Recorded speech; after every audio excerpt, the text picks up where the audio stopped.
March 1945. A Luftwaffe officer walks through the ruins of Berlin carrying a folder that could shatter the ideological foundation of the Third Reich. Inside are statistics, combat reports, and pilot testimonies that prove something the Nazi regime could never admit. They were being systematically defeated by pilots they considered racially inferior. Summer 1944 marked a turning point in the skies over Europe that few historians properly understood until decades later.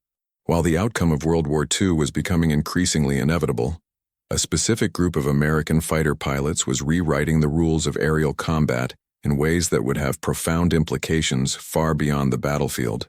The 302nd Fighter Group, composed entirely of Black American pilots trained at Tuskegee Army Airfield in Alabama, had arrived in the European theater and immediately began demonstrating something that contradicted every principle of Nazi racial ideology. Their aircraft were impossible to miss. The P-51 Mustang fighters bore distinctive red-painted tail assemblies that soon became legendary among both Allied bomber crews and German fighter pilots. The visual identification was intentional, a mark of pride for a unit that had fought discrimination at home to earn the right to fight fascism abroad. But what made these red-tailed fighters truly remarkable was not their appearance but their tactical doctrine and the unwavering discipline with which they executed it. The journey to this moment had been extraordinary in itself.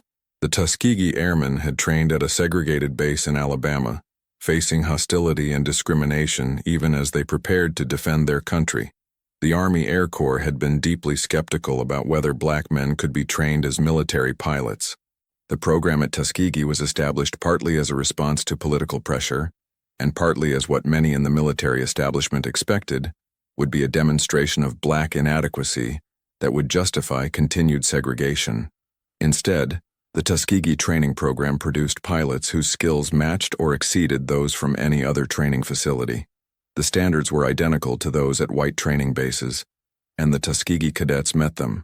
They learned aircraft mechanics, navigation, combat tactics, formation flying, and gunnery. They flew training aircraft that were often older and less well-maintained than those available at other bases. They studied under instructors who knew that any failure would be used as evidence against the entire concept of black military aviators. The pressure was immense, and they succeeded anyway. By the time the first Tuskegee pilots reached combat in North Africa in 1943, they had logged training hours comparable to any other American fighter pilots. They had studied the same tactical manuals, practiced the same formations, and learned from combat veterans who had survived the early years of the air war. When they transitioned to the European theater and received the P-51 Mustang fighters in 1944, they were flying arguably the best fighter aircraft in the world, and they had the skills to maximize its capabilities. Most American fighter groups operated under a doctrine that prioritized individual aerial victories. Fighter pilots were encouraged to break formation when they spotted enemy aircraft, pursuing them to rack up personal kill counts that would earn medals, promotions, and glory. This approach had tactical merit in terms of destroying enemy fighters, but it came with a significant cost. Bombers left temporarily undefended became vulnerable to attacks from other German fighters who exploited these gaps. The Luftwaffe had learned to use decoy tactics, sending small groups of fighters to draw away escorts while the main force attacked the now vulnerable bomber formations. The emphasis on individual glory was not merely accepted in American fighter squadrons, it was actively encouraged. Ace status required 5 confirmed kills. The pilots who achieved this were celebrated, featured in newspapers, received promotions, and became recruitment poster material. The entire culture of fighter aviation revolved around personal achievement and individual heroism. Squadron commanders often led by example, diving after enemy aircraft and expecting their pilots to follow. The Tuskegee Airmen operated differently. Their commanding officers, particularly Colonel Benjamin O. Davis, Jr., had instilled a doctrine that went against the prevailing culture of fighter aviation. Davis himself was a historic figure, the first black graduate of West Point in the 20th century, where he had endured 4 years of complete ostracism from his white classmates. He understood that his unit would be judged by different standards, that any failure would reflect on all black Americans, and that success required not just competence, but excellence. The mission was not individual glory. The mission was not accumulating aerial victories. The mission was singular and absolute: bring the bombers home. Every pilot in the 332nd Fighter Group understood that their job was to maintain formation, stay with the heavy bombers they were assigned to protect, and ensure those crews returned safely to base. No exceptions. No pursuit of personal glory. No breaking formation for any reason. This doctrine required extraordinary discipline. Imagine being a fighter pilot, seeing an enemy aircraft in your sights, and having to let it go because pursuing it would mean leaving your assigned position. The natural instinct of any combat pilot is to engage the enemy, to take the shot, to achieve the victory. Fighter pilots are selected for aggression and competitive drive. They are trained to be predators in the sky. Every aspect of their conditioning pushes them toward engagement. The Tuskegee Airmen suppressed this instinct mission after mission. They maintained their formations with mechanical precision. They stayed with the bombers through the most intense combat situations. They resisted every temptation and every provocation designed to pull them away from their primary objective. When German fighters made passes designed to draw them away, they held position. When opportunities for kills presented themselves, they took them only if doing so did not compromise the bomber formation. Their discipline was absolute. The results were mathematical and undeniable. Bomber groups escorted by the Red Tails experienced dramatically lower loss rates compared to missions escorted by other fighter groups. The numbers were not subtle. They were not marginal. They were statistically significant in ways that could not be dismissed or explained away. During the period when the 332nd Fighter Group flew escort missions, the bombers they protected had survival rates that exceeded the average by substantial margins. American bomber crews began requesting the Red Tails specifically for their missions. Word spread through the bomber squadrons that flying with those red-tailed Mustangs meant you were coming home. For men facing missions over heavily defended German industrial targets where flak and fighters could tear a B-17 or B-24 apart in seconds, this reputation meant everything. The bomber crews did not care about the skin color of their escorts. They cared about survival, and the Red Tails delivered survival at rates no other fighter group could match. The psychological impact on bomber crews was significant. Flying bombing missions over Germany in 1944 and 1945 was among the most dangerous assignments in the entire war. The casualty rates for bomber crews were staggering. Men watched their friends' aircraft explode or spiral down in flames mission after mission. The stress was constant and cumulative. Some men broke down. Some refused to fly. Some found ways to injure themselves to avoid combat. The presence of dependable escorts provided a psychological anchor, a reason to believe that this mission might not be the one where their luck ran out. The Luftwaffe noticed immediately. German fighter pilots were among the most experienced and skilled aviators in the world, and they were meticulous in their after-action reports. Following every combat mission, surviving pilots were debriefed extensively.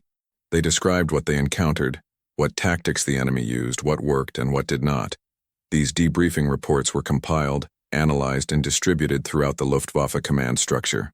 It was through this system that a disturbing pattern began to emerge in late 1944. German pilots reported their growing recognition and apprehension of the red-tailed Mustangs. They learned to identify them from distance and began warning each other about their presence. The term Rotschwänze, or red tails, entered the vocabulary of Luftwaffe fighter squadrons.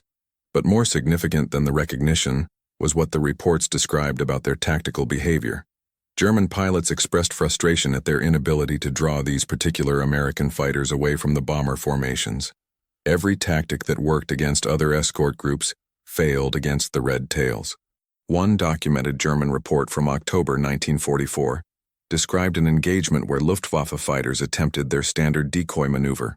A small group of FW-190 fighters made aggressive passes at the American formation, deliberately exposing themselves to draw away the escorts.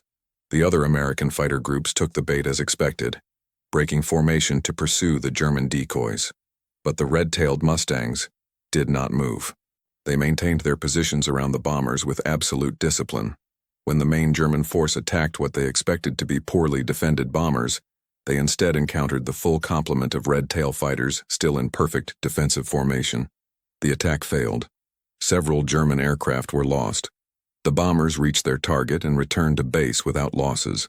Another report from November detailed a mission where German pilots specifically targeted a bomber formation escorted by the Red Tails, hoping to test their defensive capabilities. The Luftwaffe pilots reported that the American fighters positioned themselves with textbook precision, maintaining overlapping fields of fire that made it nearly impossible to approach the bombers without exposing themselves to multiple defenders.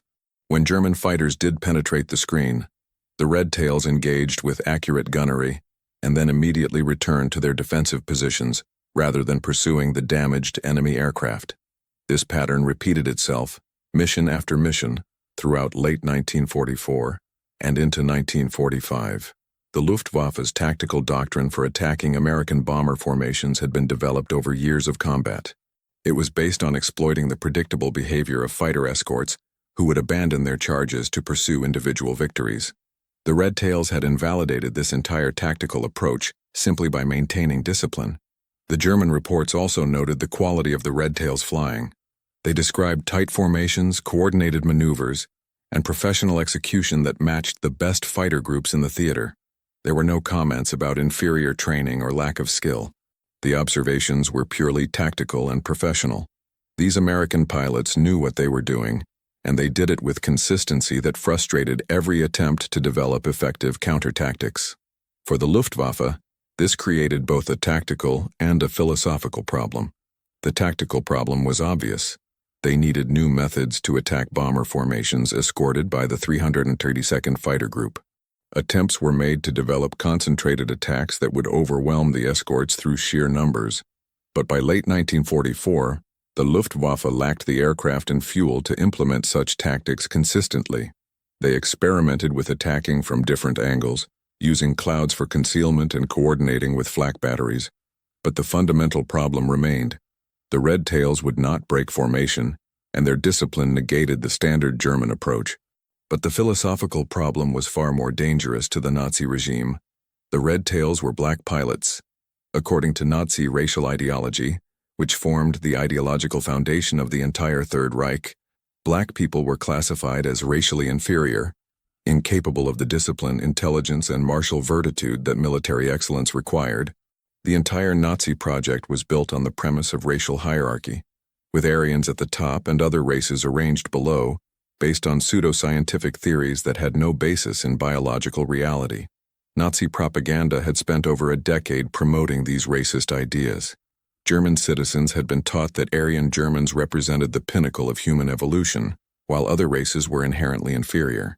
The propaganda depicted black people as primitive, childlike, incapable of complex thought or sophisticated behavior. This racism was not incidental to Nazism. It was foundational. The justification for conquest, for the elimination of supposedly inferior peoples, for the entire hierarchical structure of the planned Nazi empire, all rested on the premise that racial differences determined human capability. The military had been particularly saturated with these ideological concepts. Soldiers were taught that their Aryan heritage made them superior warriors. The German military tradition was presented as the product of racial characteristics that other peoples lacked.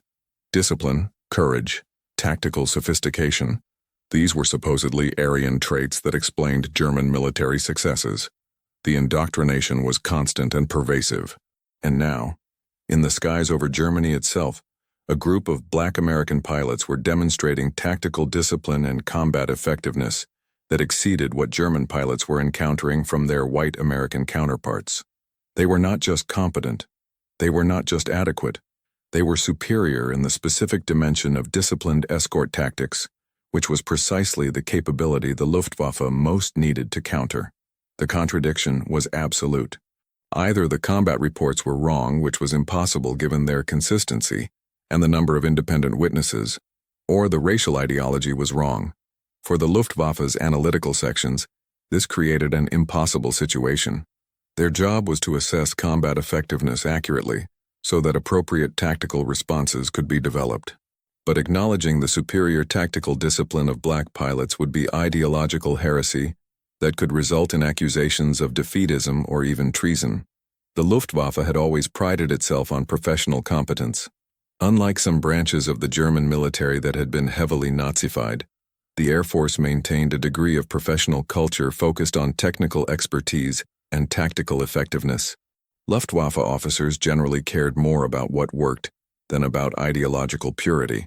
But by 1944, The entire German state had become so thoroughly saturated with Nazi ideology that even professional military assessments could not be separated from political considerations. The solution, whether coordinated or emergent, was to compartmentalize the information. The reports existed. The data was compiled. The statistical analyses were performed. But the explicit racial component was downplayed or omitted from higher-level briefings. Reports might mention American Fighter Group 332 or the Red-Tailed Mustang Squadron without emphasizing the racial composition of the unit. When the information did reach senior leadership, it was framed in ways that avoided direct ideological contradiction. Perhaps these particular pilots had better training. Perhaps their aircraft had superior performance characteristics. Perhaps the American command had assigned their most experienced pilots to this unit. These rationalizations were transparent to anyone who examined them critically, but they served their purpose. They allowed the Luftwaffe to continue functioning as a military organization, analyzing threats and developing tactical responses without forcing a direct confrontation with Nazi ideology. The information flowed upward through the command structure in increasingly sanitized forms, with each level of bureaucracy removing more of the ideologically problematic details. Junior officers who compiled the raw reports understood what was happening. They saw the data showing that the black American pilots were outperforming their white counterparts in escort discipline.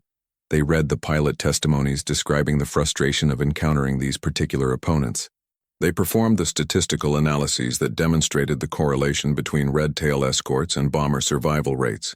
And they learned not to emphasize these findings in ways that would create political problems. But the raw reports still existed. They sat in files at Luftwaffe command centers, containing the unfiltered observations of German pilots. They included the statistical analyses showing the correlation between red-tail escorts and bomber survival rates. They contained the tactical assessments that explicitly described the superior discipline of these black American pilots. And as the military situation deteriorated throughout late 1944 and early 1945, as Germany faced inevitable defeat, some officers began to question whether protecting ideological sensibilities was more important than acknowledging military reality. By March 1945, the Third Reich was in its final agony. Soviet forces were approaching Berlin from the east, having driven German armies back across Poland and into Germany itself. The Red Army advance had been relentless since the Battle of Stalingrad. Millions of Soviet soldiers, equipped with tanks, artillery, and aircraft, were converging on the German capital. American and British forces had crossed the Rhine in the west, breaking through the last significant natural barrier protecting Germany's industrial heartland. German cities were being systematically destroyed by round-the-clock bombing campaigns. The Americans bombed by day with heavy bomber formations escorted by fighters like the Red Tails. The British bombed by night with area attacks designed to break German morale and industrial capacity. The Luftwaffe, once the pride of German military might, was a shadow of its former strength. Fuel shortages grounded most aircraft. The synthetic fuel plants that Germany had built to replace imports cut off by the Allied blockade were priority targets for bombing campaigns, and most had been destroyed or damaged. Experienced pilots were dead or captured, their replacements often teenage boys with minimal training who lasted hours or days in combat against veteran Allied pilots.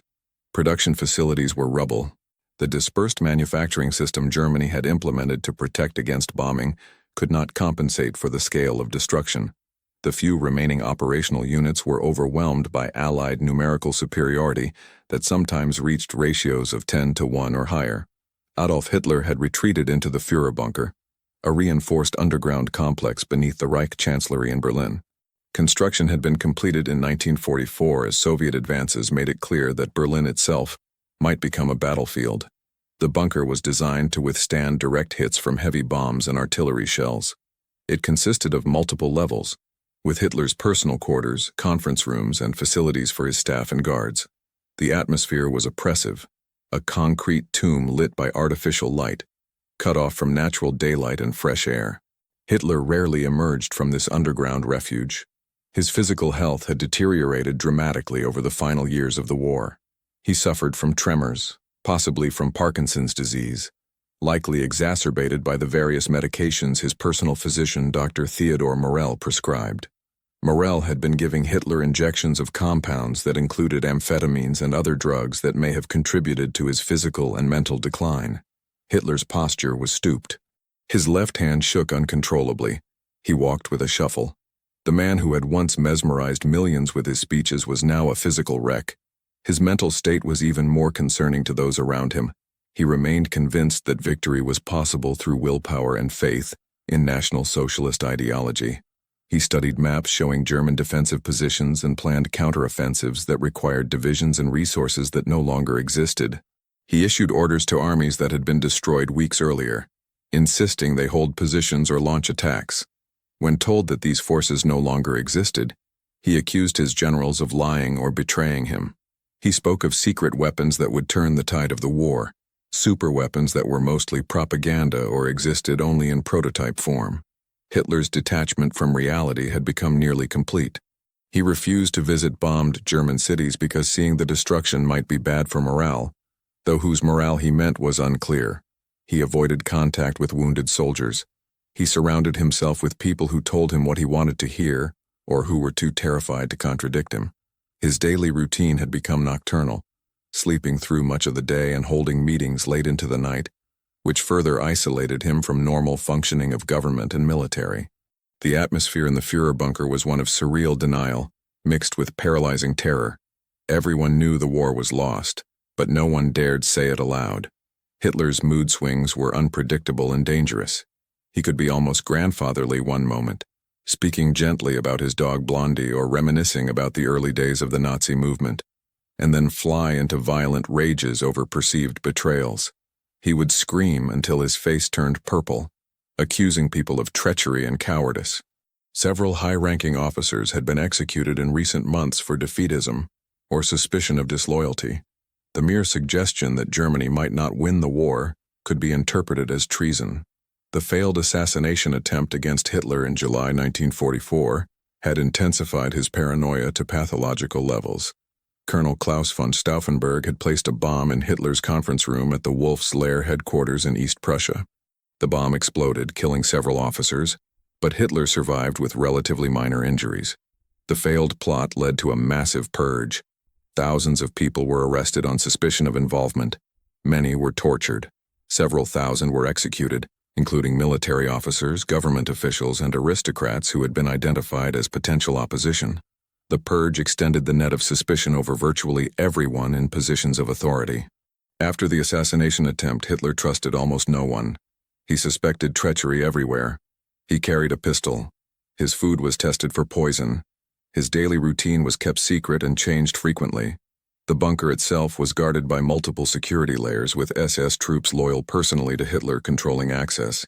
Even high-ranking generals could not simply walk in to see him. They needed appointments, security clearances, and often were kept waiting for hours while Hitler maintained his erratic schedule. Military briefings in the bunker had become exercises in careful dishonesty. Officers learned to present information in ways that would not trigger Hitler's anger. Defeats were minimized or reframed as tactical withdrawals. Requests for permission to retreat were phrased as plans for shortened defensive lines that would be easier to defend. Casualty figures were understated. Equipment losses were blamed on enemy numerical superiority rather than German mistakes. Any suggestion that the war could not be won was tantamount to suicide. The officers who still believed in Hitler maintained their faith through denial. The officers who had lost faith maintained their lives through deception. The disconnect between Hitler's perception and actual conditions on the ground had grown so extreme that his orders were often simply ignored by commanders in the field who knew that following them would result in pointless casualties. When Hitler ordered armies to hold positions that were clearly untenable, field commanders would acknowledge the order and then conduct retreats anyway, hoping that by the time Hitler discovered the disobedience, the military situation would have changed enough that he would forget or move on to other concerns. This worked sometimes.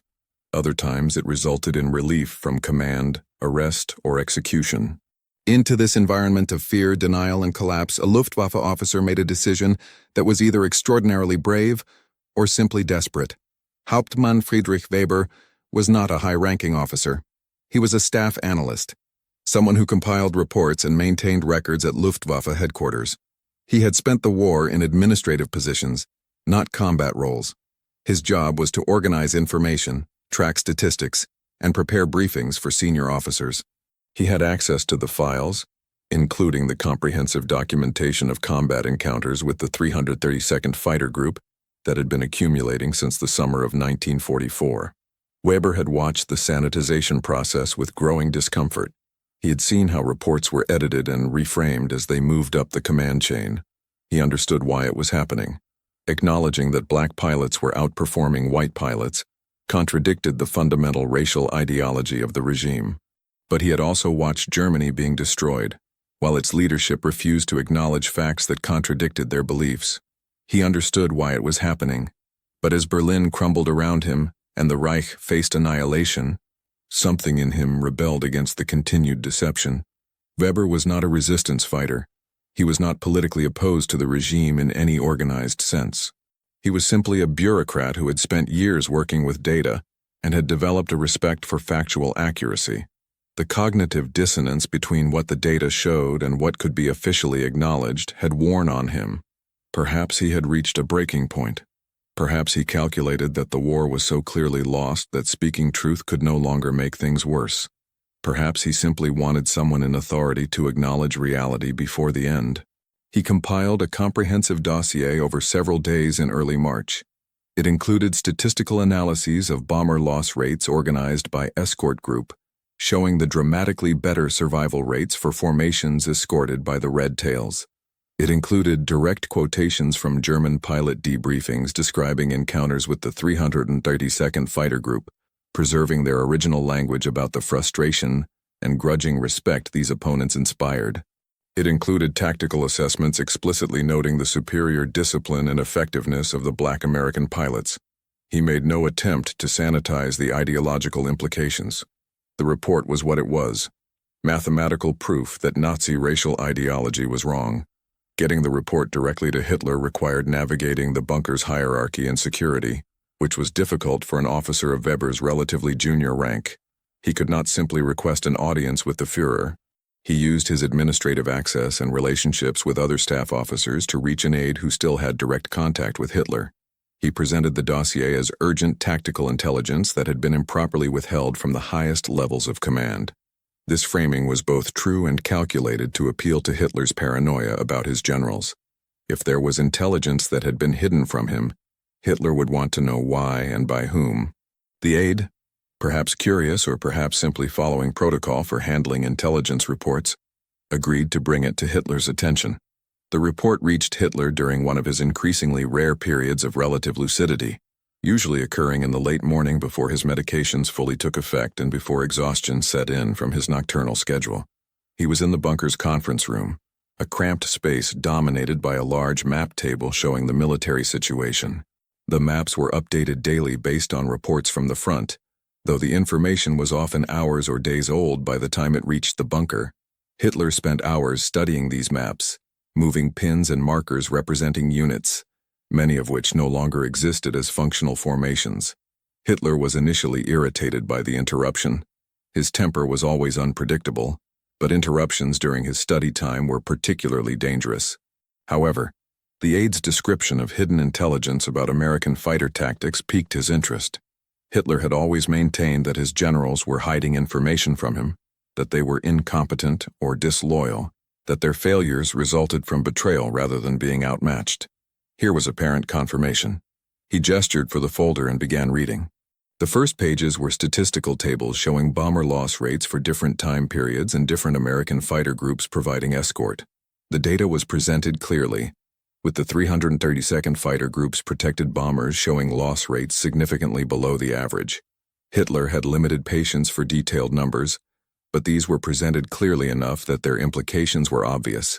Even without deep statistical understanding, the pattern was unmistakable. Bomber missions escorted by this particular fighter group had dramatically lower loss rates than missions escorted by other American fighter groups.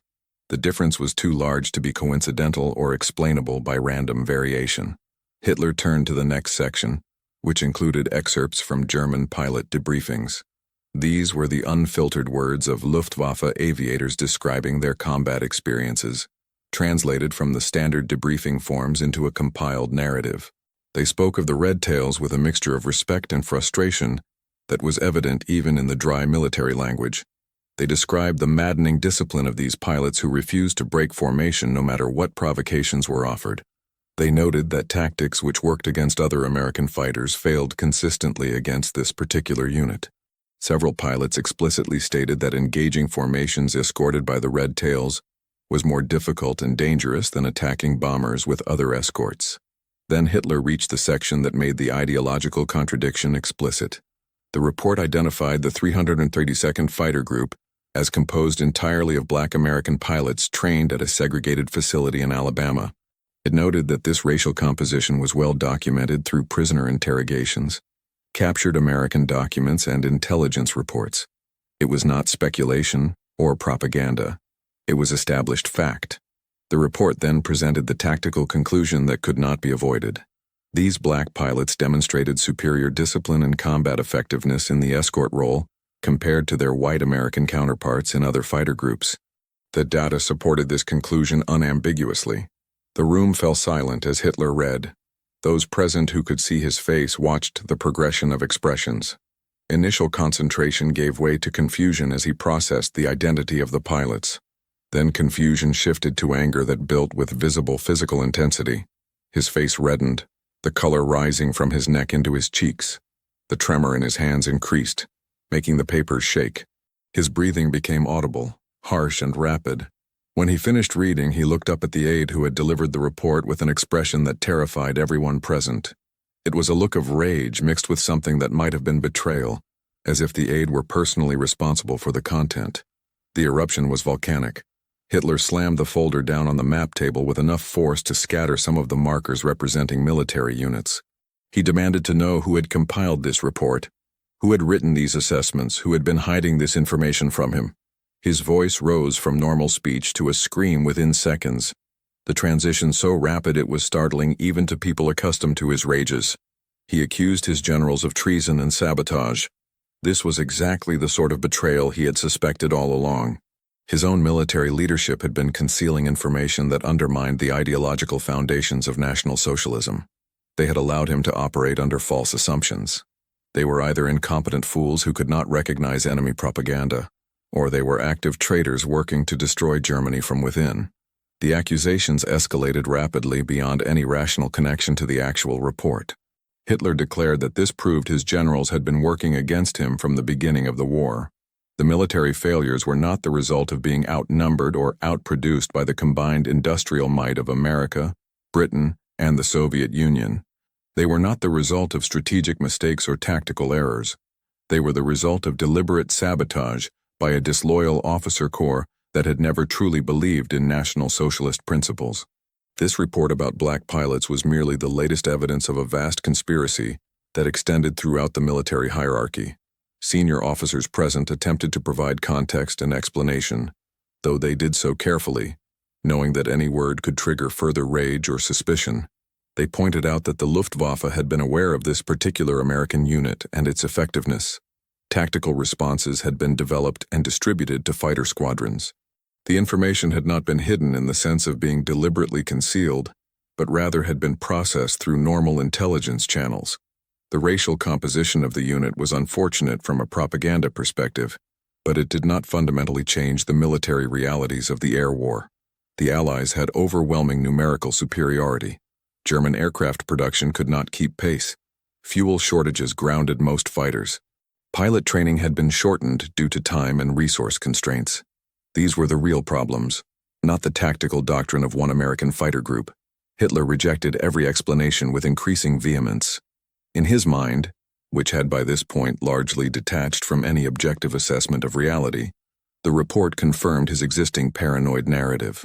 His generals had always been weak, contaminated by aristocratic class prejudices and traditional military conservatism that resisted revolutionary National Socialist principles.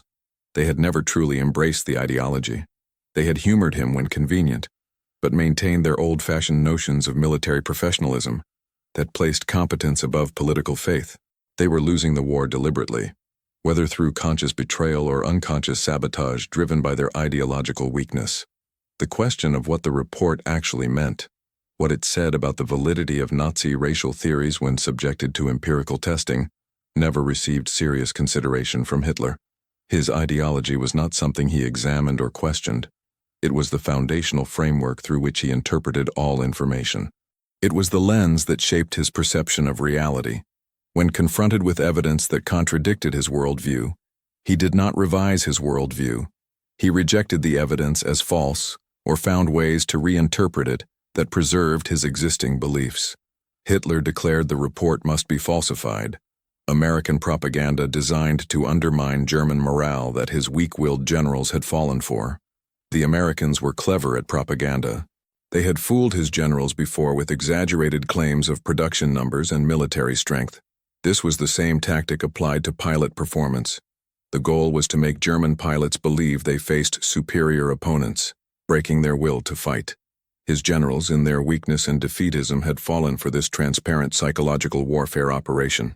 Or perhaps they had manufactured the reports themselves as part of their treasonous agenda to force Germany into surrender. When officers attempted to explain that the data came from German pilots, from their own men who had witnessed these combats firsthand and had no reason to lie in confidential debriefings, Hitler dismissed this as well. The pilots were demoralized by constant losses and were making excuses for their failures. Or they had been inadequately trained due to the shortened training programs forced on Germany by resource constraints, and therefore they were unable to properly assess what they had encountered. Or they too were part of the conspiracy, deliberately filing false reports to undermine faith in National Socialist principles. The possibility that German pilots might simply be reporting what they observed accurately was not considered. The circular logic was impenetrable. No evidence could penetrate because the ideology determined what evidence was acceptable. Hitler's worldview required that Aryans be superior and other races be inferior. This was not a hypothesis to be tested. It was an axiom from which all analysis proceeded. Any information contradicting this was definitionally false, regardless of its source or documentation. The mathematical proof in the report, the statistical analyses showing clear patterns, the consistent testimony from multiple independent witnesses over many months, none of it mattered, because it could not be true according to the ideological framework that defined Hitler's understanding of reality. If the data said that black pilots were superior, the data must be wrong. There was no other possibility in Hitler's mind. The alternative would require abandoning the racial ideology that was foundational to everything he believed, everything he had built, everything that justified the crimes and conquests of the past 12 years. To admit that the racial theories were wrong would be to admit that the entire Nazi project had been based on lies. That was psychologically impossible for Hitler. The meeting deteriorated into an hours-long tirade that covered far more than the report about the Tuskegee Airmen. Hitler raged about betrayal and cowardice throughout the German military. He brought up past grievances against generals who had advised retreat or caution. He threatened courts-martial and executions for the people responsible for hiding this report, though he never specified exactly who those people were. He issued orders for investigations into who had compiled the information and why it had not reached him sooner, though given the chaos in Berlin, these investigations would never be seriously pursued. He demanded loyalty oaths and declarations of faith in National Socialist principles from everyone present. Several officers were required to verbally affirm their belief in Aryan superiority and the correctness of Nazi racial ideology before being allowed to leave the conference room. The specific content of the report about the Tuskegee Airmen became lost in the broader narrative of treachery and conspiracy that dominated Hitler's final months. The factual question of whether black pilots had demonstrated superior tactical discipline was never seriously addressed, because doing so would have required engaging with reality, and Hitler had long since abandoned that practice. For the officers present, the experience was both terrifying and grimly enlightening. They had watched a man confronted with undeniable evidence respond not with analysis or adaptation, but with rage and denial. The regime they had served, built on claims of ideological superiority and revolutionary truth, could not acknowledge when reality contradicted its principles. This was not unique to this moment or this report. It was the pattern that had characterized Nazi leadership throughout the war. Hitler had rejected intelligence about Soviet industrial capacity, because it contradicted his assumptions about Slavic inferiority. He had dismissed warnings about American productive potential because he believed democracies were too weak and divided to mobilize effectively. He had ordered armies to hold positions that could not be held and launched offensives with insufficient resources because he believed willpower and faith could overcome material disadvantages. And because the regime could not adapt to reality, could not learn from evidence, could not revise its assumptions when proven wrong, it would die. The officers in that bunker conference room understood this even if they could not say it. Germany was not losing the war because of betrayal or conspiracy. Germany was losing because it had started a war it could not win, against enemies with greater resources, and had fought that war based on ideological assumptions that proved false when tested against reality. In the days following this confrontation, nothing substantive changed. No new tactical directives were issued regarding the Red Tails or the modified tactics needed to counter their disciplined escort doctrine. No revision of racial ideology was contemplated or discussed. The report simply disappeared into the chaos of the collapsing regime. Hauptmann Weber, who had compiled the report and sent it to Hitler, disappeared into the chaos of Berlin's final weeks. His ultimate fate remains unknown in this narrative, as it would have in reality. Perhaps he was arrested in the paranoid aftermath. Perhaps he died when Soviet artillery destroyed his headquarters. Perhaps he survived and lived quietly in the post-war years. The historical record provides no answers for a person who likely never existed in the form described, though officers like him certainly did exist, men who watched their country being destroyed while its leadership refused to acknowledge reality. The report itself was likely destroyed when the Führer bunker was eventually captured by Soviet forces in early May 1945. The Soviets found various documents in the bunker, some of which were preserved and eventually made available to historians. But a tactical analysis of American fighter effectiveness would not have been a priority for preservation. It would have been just another piece of paper in the massive documentary evidence of Nazi Germany's final days. Meanwhile, thousands of feet above the dying Reich, the war continued with mechanical inevitability. The Tuskegee Airmen flew their missions with the same disciplined excellence they had demonstrated since entering combat. They were unaware of the crisis their effectiveness had precipitated in Hitler's bunker. If indeed such a specific confrontation occurred, they had no knowledge that proof of their superiority had reached, in our narrative, the highest levels of Nazi leadership.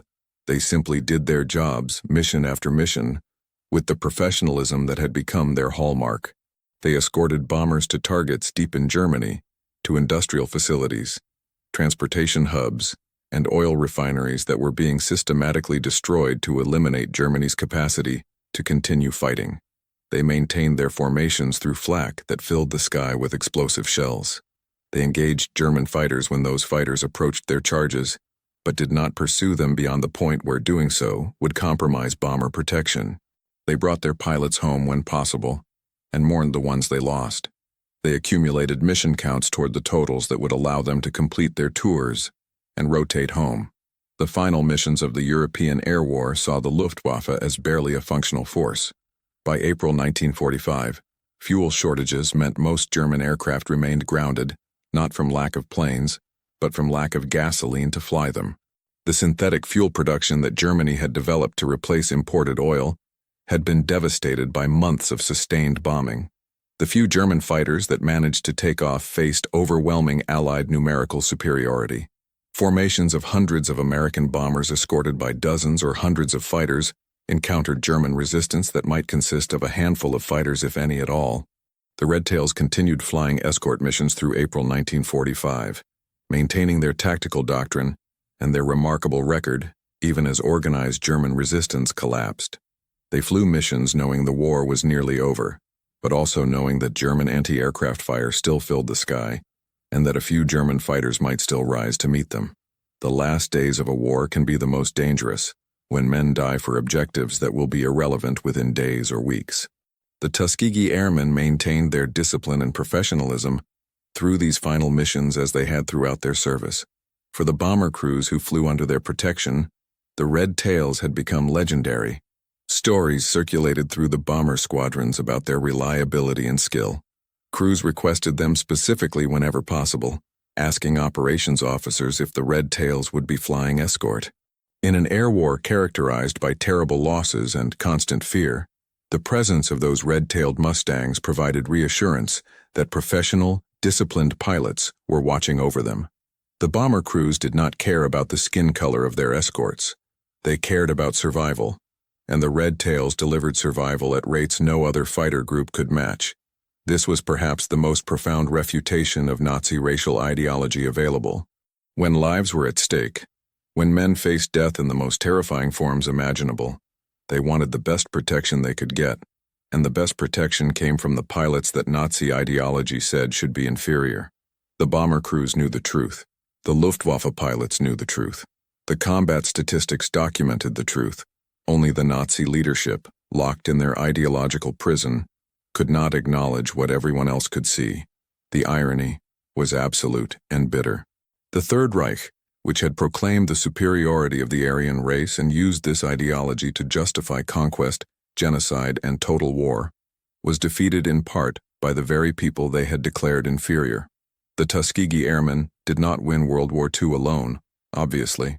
The Allied victory resulted from vast industrial production, millions of soldiers from multiple nations, Soviet sacrifice on an almost incomprehensible scale, British endurance through years of solitary resistance, and the catastrophic strategic errors of the Axis powers. But in the specific realm of fighter escort tactics and operational discipline, these Black American pilots had achieved excellence that surpassed their peers and devastated their enemies. The German military had possessed the information to understand this. Their meticulous record-keeping and analytical capabilities had documented the effectiveness of the 332nd Fighter Group in detail. The reports existed. The data was clear. The pattern was unmistakable. But the ideological framework of Nazism made it impossible to acknowledge or learn from this information. The regime could not admit that its foundational principles were wrong, even when the cost of this denial was military defeat. This represented a broader pattern that characterized Nazi Germany throughout the war. The regime made decisions based on ideology rather than reality across every dimension of governance and military strategy. They pursued genocide even when it diverted resources from military production, transporting Jews to death camps in trains that could have moved troops or supplies. They made strategic decisions based on racial theories about Slavic inferiority rather than objective assessment of Soviet military capability, underestimating the Red Army and the Soviet industrial base with catastrophic consequences. They maintained their propaganda narratives even when everyone could see that the claims were false, insisting on ultimate victory even as Allied armies approached Berlin. This ideological rigidity was not a mistake or a failing of particular leaders. It was inherent to the nature of totalitarian ideology.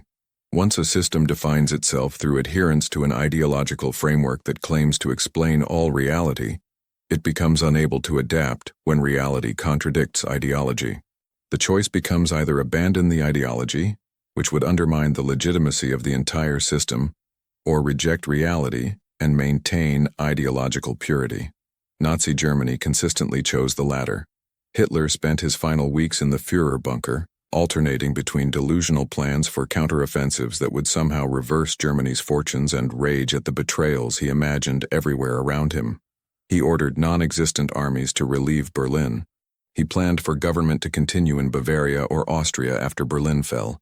He discussed architectural plans for rebuilding German cities after the war, which he still believed Germany could win. The report about black pilots, if he remembered it at all amid the chaos, was merely one more piece of evidence in his paranoid narrative of sabotage and conspiracy.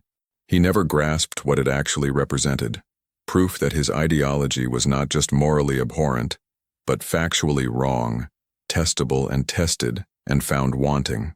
On April 30th, 1945, with Soviet forces fighting street to street through Berlin, Adolf Hitler committed suicide in his bunker. He shot himself while simultaneously biting a cyanide capsule, ensuring death. Eva Braun, whom he had married the day before in a brief ceremony, took poison and died with him.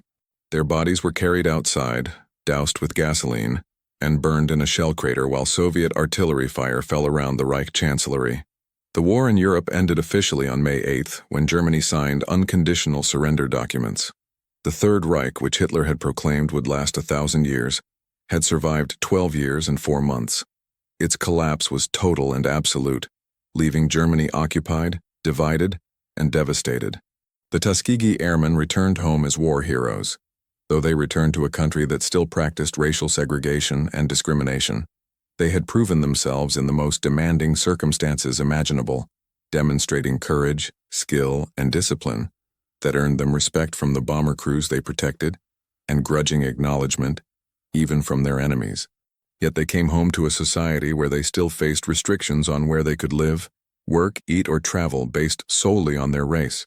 Their military service had proven what should never have required proving, that courage, skill, and discipline had nothing to do with race. The statistical record of their combat effectiveness stood as mathematical refutation of racist ideology. They had demonstrated excellence under scrutiny and prejudice, succeeding not despite the discrimination they faced, but by transcending it through sheer professional competence. Every mission they flew, every bomber they brought home safely, was evidence against the lies that both Nazi Germany and their own country had promoted about racial limitations. In the years following the war, the combat record of the Tuskegee Airmen became well documented and celebrated, though not without some mythologization. The claim that they never lost a bomber to enemy fighters, while not precisely accurate according to strict historical documentation, reflected the genuine phenomenon of their exceptionally low loss rates compared to other fighter groups. Bomber crews had felt safe with them, and the statistics supported that perception even if occasional losses did occur, as they inevitably did in any sustained combat operations. The broader impact of their service extended far beyond their impressive combat record. The Tuskegee Airmen provided undeniable evidence that integration could work, and that Black Americans could perform at the highest levels of military service when given the opportunity and the training. Their example was instrumental in President Harry Truman's decision to issue Executive Order 9981 in 1948, mandating the desegregation of the United States Armed Forces.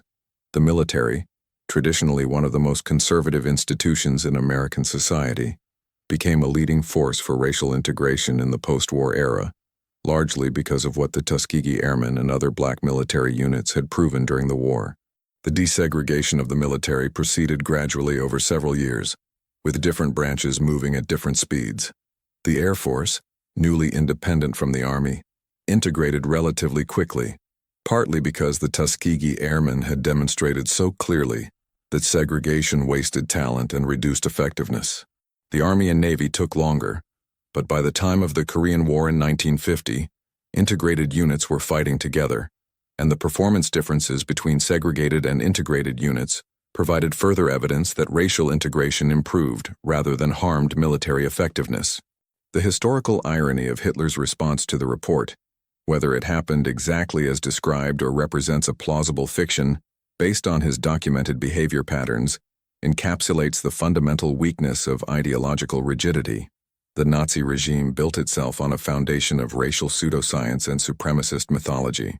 When reality contradicted that foundation, the regime had only two options: acknowledge the truth and abandon its core principles, or reject reality and maintain ideological purity. Hitler and the Nazi leadership consistently chose the latter. They rejected evidence, denied facts, and maintained their ideological commitments even as those commitments led directly to their destruction. The report about the Tuskegee Airmen represented this choice in microcosm. Confronted with mathematical proof that their racial theories were wrong, they chose to dismiss the proof rather than question the theories. They chose comfortable lies over uncomfortable truths. They chose ideology over reality. This pattern extended far beyond the question of Black pilots. The Nazi regime consistently made decisions based on ideology rather than reality across every aspect of governance and military strategy. They pursued genocidal policies even when doing so diverted resources from military needs. They underestimated their enemies based on racist assumptions about Slavic, American, and other peoples. They refused to fully mobilize their economy for war production until it was too late, because doing so would have required acknowledging the gravity of their situation. They maintained propaganda narratives that everyone knew were false. They followed a leader whose grip on reality had become increasingly tenuous. The cost of this ideological rigidity was ultimately the complete annihilation of the regime. Germany was occupied by the four Allied powers, divided into zones that would eventually become two separate countries that remained divided for 45 years. Berlin itself was divided, with the famous wall symbolizing the split between East and West. Millions of Germans died in the war or its immediate aftermath. Many millions more were displaced from territories that Germany lost. Cities lay in ruins. The economy was shattered. The Nazi leadership was dead, executed, or imprisoned. The ideology they had promoted became synonymous with ultimate evil in human history. The Tuskegee Airmen, in contrast, earned a permanent place in history as heroes who proved through their actions that the content of one's character and the quality of one's skills mattered infinitely more than the color of one's skin. They fought two wars simultaneously, the military campaign against Nazi Germany and the political campaign against racism in their own country. They won both, though the latter victory took decades to fully achieve and remains incomplete even today. But they demonstrated conclusively that given equal opportunity and training, Black Americans could match or exceed anyone in skill, courage, and discipline. The lesson transcends the specific historical moment and applies to any system built on falsehoods.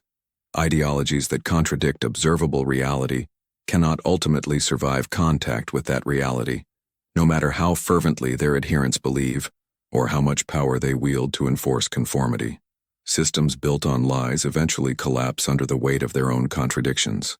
Truth, as demonstrated through rigorous evidence and consistent testing, will eventually prevail over mythology and propaganda, though the process may take time and extract terrible costs. The Red Tails flew their missions with discipline and excellence. The Luftwaffe documented their effectiveness with meticulous accuracy. The reports reached the highest levels of Nazi leadership, or could have in the scenario we have constructed, and the response was denial, rage, and ultimately irrelevance. Reality did not care about ideology. The bomb still fell. The escorts still protected their charges. The war was still lost. The regime that claimed superiority proved inferior. The people they declared incapable demonstrated excellence, and history recorded the truth, regardless of who chose to acknowledge it at the time. If this story of courage, discipline, and the triumph of truth over ideology moved you, make sure to subscribe to our channel for more untold stories from history.